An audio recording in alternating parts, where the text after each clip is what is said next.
Horror films of the 80s always skirted the line between genuine horror and tasteless crap, and The Children fits the bill perfectly.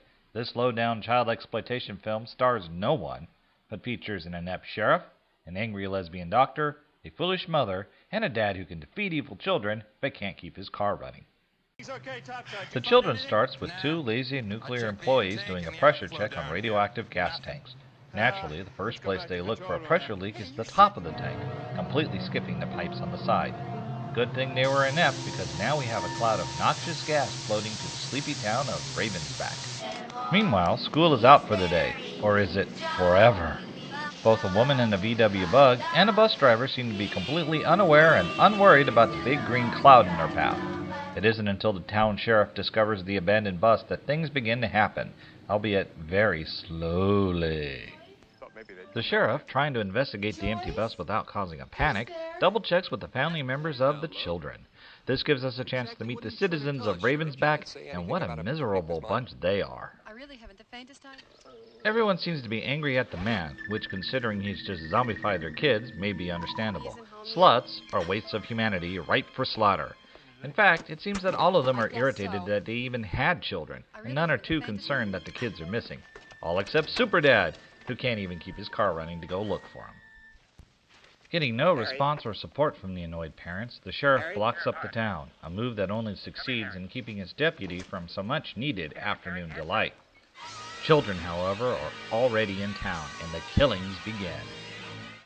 First victim is the bitchy, anti-police lesbian doctor, who is very irritated that her blind girlfriend has a kid. She pays the price for her irritation by getting charbroiled by the little darling who clearly wasn't too thrilled with her either. From there, the children begin to make short work of the citizens of Ravensback. Clearly, growing up in a town of apathetic, selfish parents has left our poor children feeling unloved, and so they finally get the hugs they need, sucking all the life out of their parents in the process. Poor, zombified, possessed, mutated. What exactly are these kids anyway?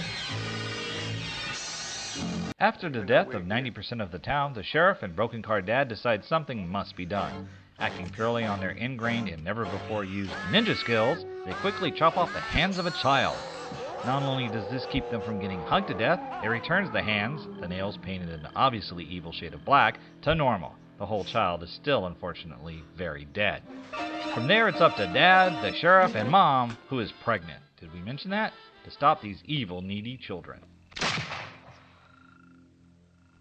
Like most movies of this era, there's a twisted, nihilistic ending that will leave you wondering what they, or even you, would do.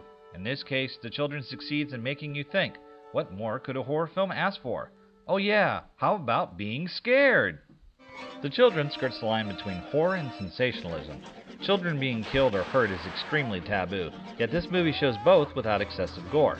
Sure, the subject matter is sensational, but The Children does show the grief and horror of a parent having to harm a child, even if it is for the greater good. The great folks at Trauma Entertainment have released this on DVD, so go on Amazon and buy it. I guess the moral of The Children is that if you don't love your kids, they will become black nail polished, overly needy children that will kill you. Sort of like the kids you see at Hot Topic, but with evil powers. For Nostalgia and Headless Critic Films, I'm Matt Anderson.